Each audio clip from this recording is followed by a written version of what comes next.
Have you ever been to a science fair? Well, I did. It has been my second time going to such an event, and you know what is the difference from the last time I went there? It was even more fun. When me was my father who accompanied me the whole day. First, I went to the tent that had the workshops for younger kids. Although it was for little kids, it was still nice to watch them play and hear the laughs and giggles. I almost forgot the time, so I pulled my father's hand and asked him if we could go to the next tent where I have booked my workshop.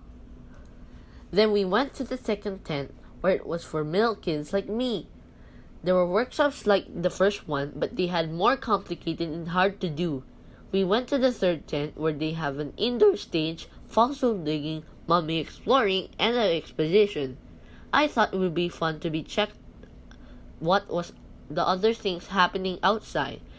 And when we're about to step out the tent, boom, boom, a loud noise I heard. Going towards it, we saw there was an ongoing science show. So we decided to watch it. As minutes passed by, my father suddenly stood up and checked his watch. He then told me that the workshops I'm booked in was about to start in 5 minutes.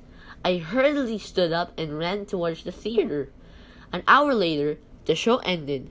Me and my father went outside the theater, went straight ahead to the bench. I was asked by my father if I'm hungry. I said, "I'm starving, Dad." My dad smiled and said that we will grab some dinner before going home. After a delicious meal, we went straight home. Before we went inside the house, my dad put his hand on my shoulder and asked me if I enjoyed the show. I smiled and said happily that it was an amazing science fair and I am looking forward for the next one. My dad backed at me and said he'll try his best to be there to accompany me. It was indeed a great day and an amazing event, especially when you have someone with you that you love to be with.